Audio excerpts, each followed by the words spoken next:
Hello, guys. Uh, how are you doing? Today we are going to learn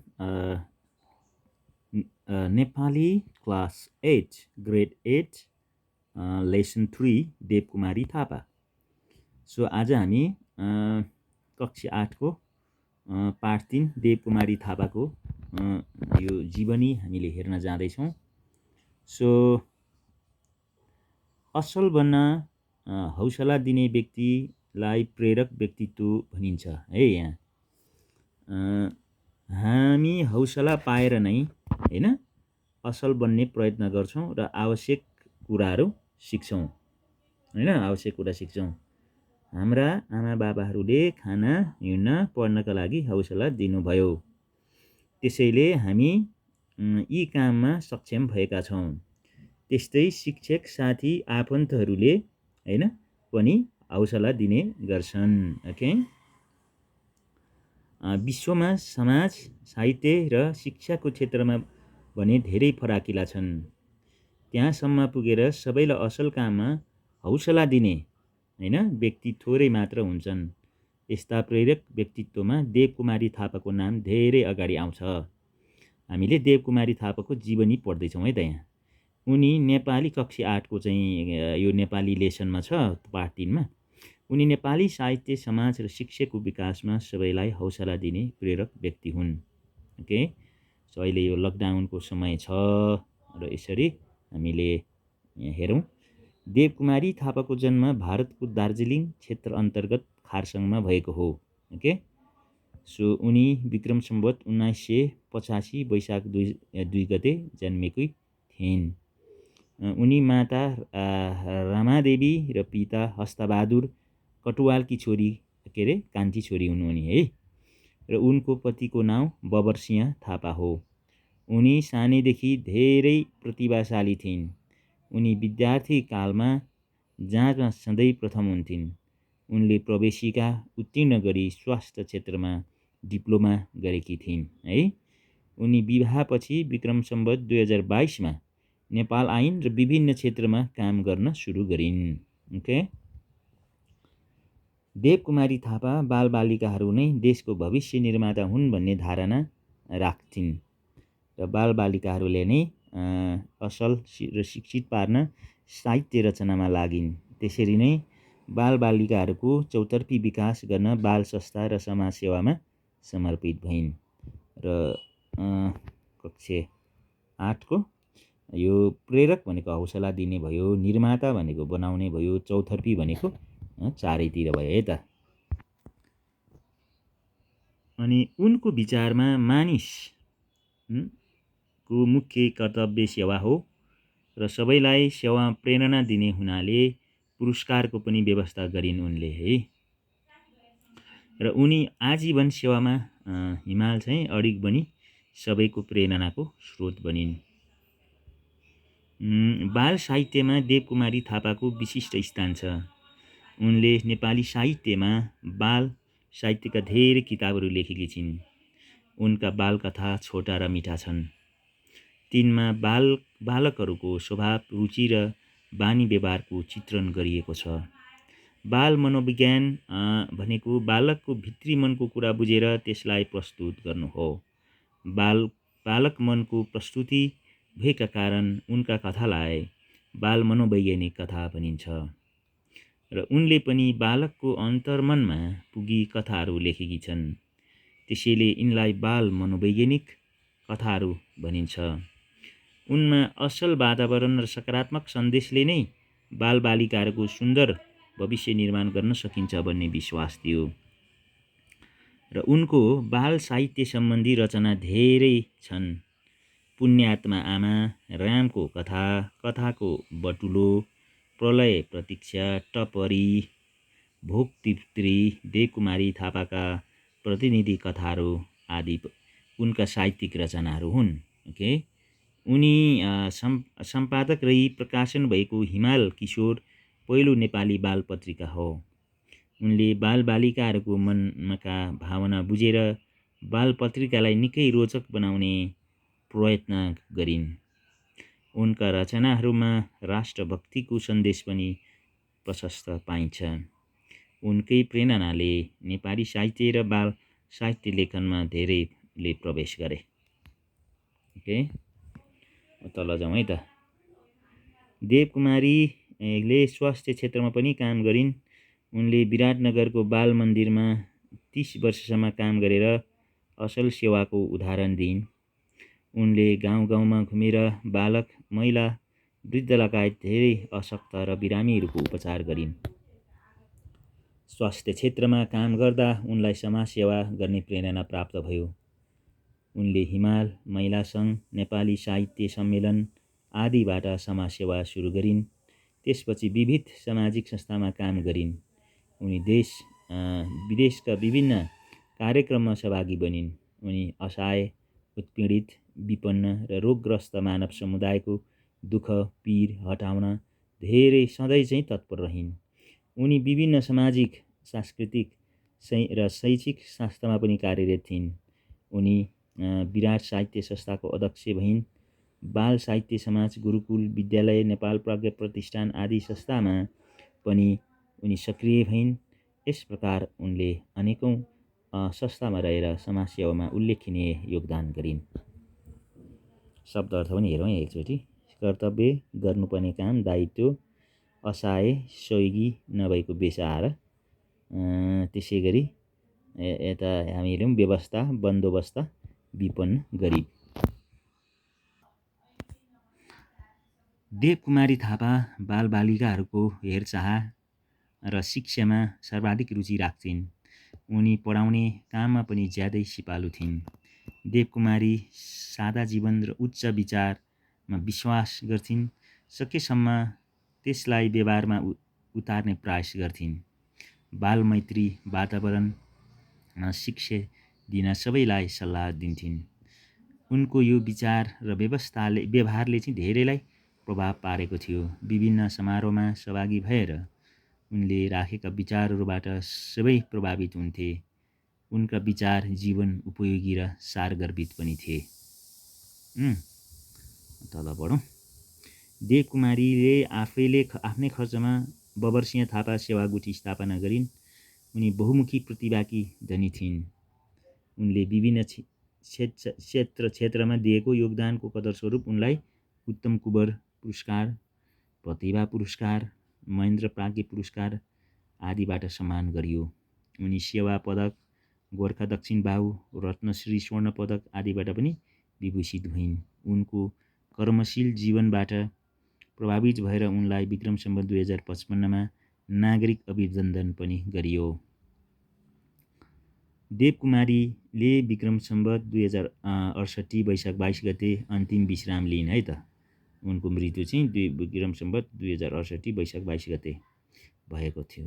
उनले यस धरतीबाट बिदा लिए पनि उनको अविस्मरणीय कामले उनलाई अमर बनाएको छ। नेपाली साहित्य, बाल साहित्य र पत्रकारितामा उनले कहिले ननिप्ने दियो बालेकी छिन्। सामाजिक सेवामा क्षेत्रमा उनी सधैँ सबैको उदाहरण बनेकी छिन्।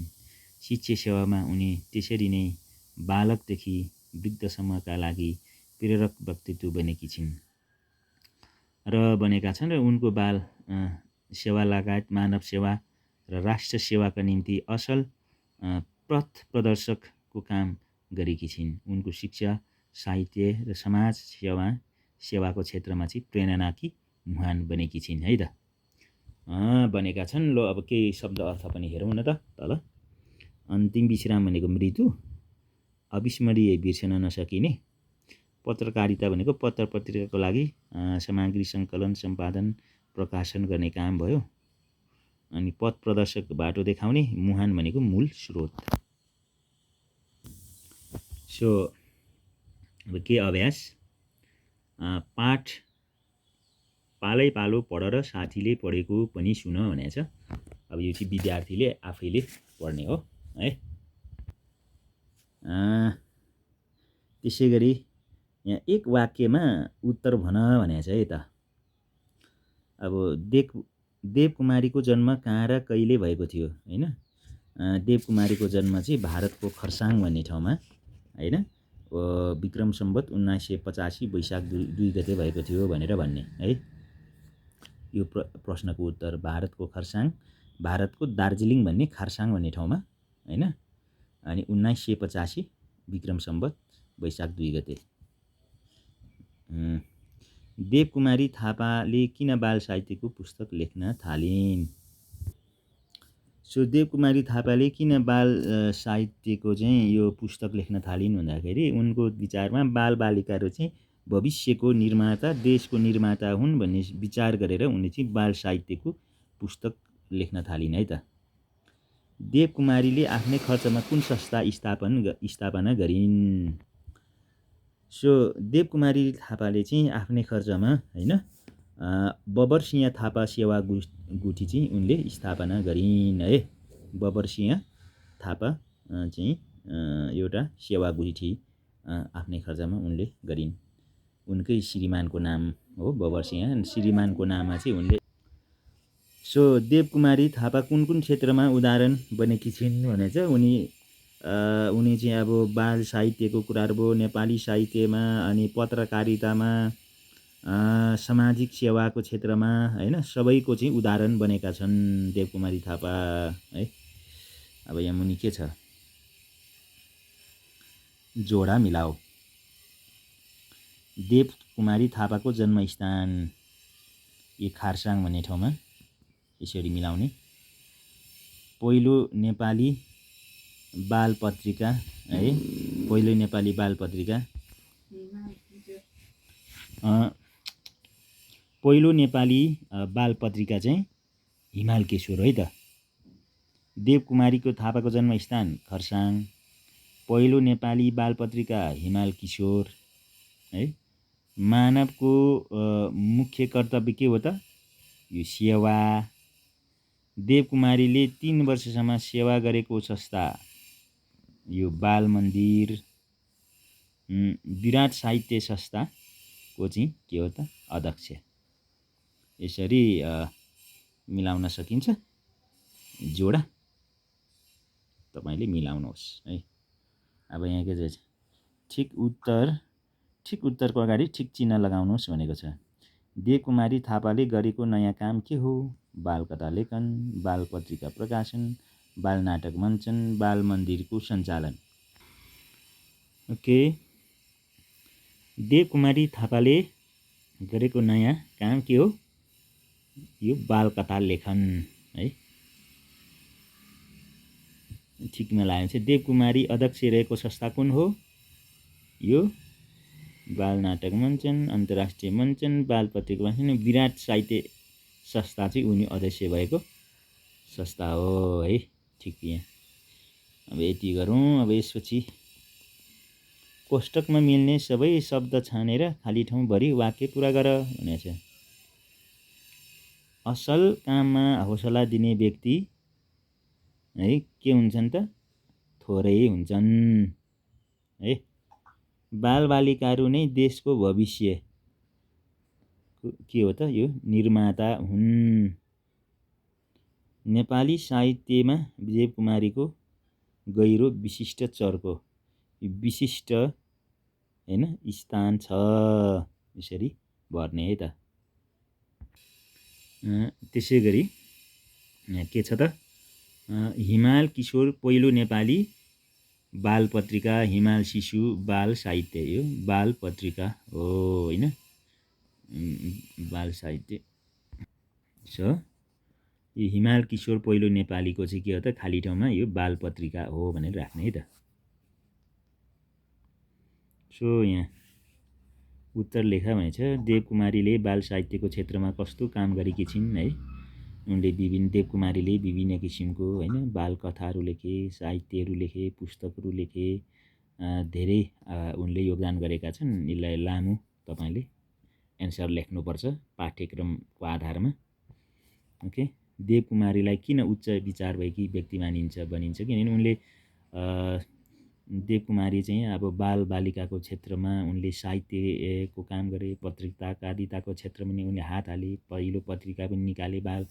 अनि उनी चाहिँ यो विभिन्न सेवा हैन मा पनि लागे र थुप्रै पुरस्कारहरू नि पाए र यस अर्थमा उनी चाहिँ उच्च विचार भएकी व्यक्ति हो। देवकुमारी थापालाई के कारणले नागरिक अभिनन्दन गरियो? किन उनले गरेको सेवा, उनले पुर्याएको योगदान होइन साहित्य बाल साहित्य क्षेत्रमा, त्यसै गरी उनले अन्य सेवामा पुर्याएको सेवामा उनलाई चाहिँ नागरिक अभिनन्दन गरियो। देवकुमारी थापालाई किन प्रेरणाको मानिन्छ? किनभने उनले नै बाल साहित्य लेखे अनि त्यो बाल साहित्य उनैबाट चाहिँ धेरै मानिसले प्रेरणा पाएर बाल साहित्यको क्षेत्रमा आएको छन्। त्यो एउटा प्रेरणाको कारण मान्न सकिन्छ। र देवकुमारी थापाले के कस्तो सम्मान र पुरस्कार पाइन्? उनले थुप्रै पुरस्कारहरू पाएका छन्।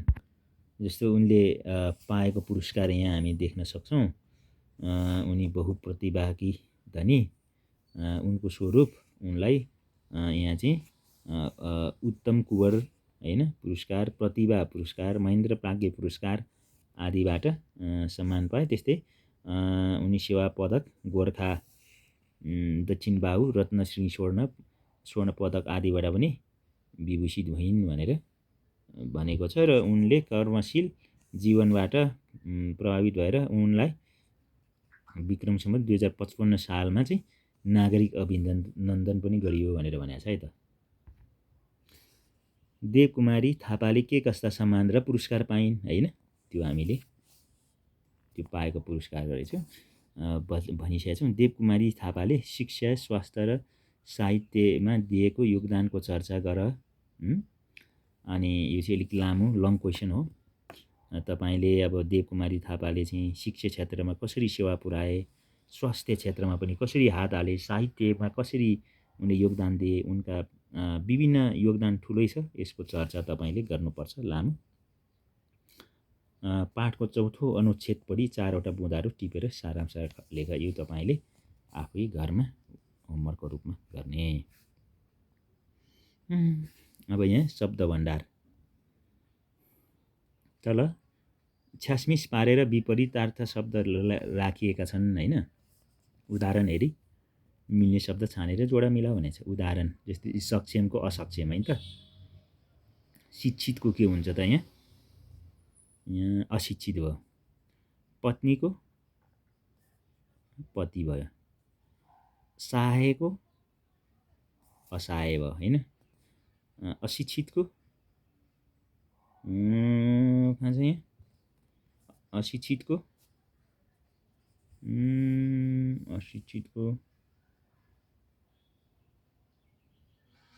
यहाँ अगाडि नै रहेछ शिक्षित। अशिक्षितको शिक्षित। पतिको पत्नी भइगयो होइन। विपन्नको सम्पन्न। थोरैको धेरै। सक्रियको निष्क्रिय। असलको खराब। रुचिको अरुचि। खराबको असल। कहाँ छ असल छ त? खराबको असल यहाँ। नमिठोको मिठो, अरुचिको रुचि। यसरी यसलाई मिलाउने। तलको शब्दको अर्थ बताऊ भनेछ होइन। जग है, प्रेरणा, निर्माता, असर है। अमर भनेको कहिले नमर्ने भयो। निर्माता भनेको बनाउने, निर्माण गर्ने। प्रेरणा भनेको प्रेरणा दिने होइन, कसैलाई चाहिँ के गरौँ बनाउने। जग भनेको अब त्यसको जग मुनि होइन, जग भइ। त्यसै गरी उदाहरण भनेको उदाहरण यी सबै तपाईँले अर्थ दिने यिनीहरूको होइन। व्यवस्था, चौतर्फी, चारैतिर हौसला, उत्साह दिने, कर्तव्य, जिम्मेवारी भयो। अडिक भनेको एकदम आफ्नो अडानमा राख्ने यिनीहरू है। यो अब अर्थ खोल्ने गरी वाक्यमा प्रयोग गर। आफन्त है। रमिला मेरो आफन्त हो। सन्त बहादुर मेरो आफन्त हो। आजीवन देवकुमारीले आजीवन के गरे? साहित्य लेखनमा बिताए भन्दा पनि भयो है। मानव यसरी सेन्टेन्स मिलाउँदै लैजाने है त। यो तपाईँलाई आइहाल्छ वाक्य बनाउनु पक्कै पनि। ठिक उच्चारण गर। अब प्रेरक यसलाई चाहिँ तपाईँले प्रतिभाशाली उच्चारण गर्ने। सो यहाँ ठिक हिज्जे भएको शब्द छानेर लेख भनेको छ। सन्तति, सन्तति, सन्तति। अब यसरी हिज्जेहरू गर्ने। पछि अब यसको बाँकी तल अरू पनि थुप्रै छन् यहाँ ग्रामटिकल भागहरू, व्याकरणीय पक्षहरू यहाँ। ओके, आजलाई हामी यति गर्छौँ, बाँकी कुराहरू तपाईँसँग पछि हामी गर्दै गरौँला। Thank you.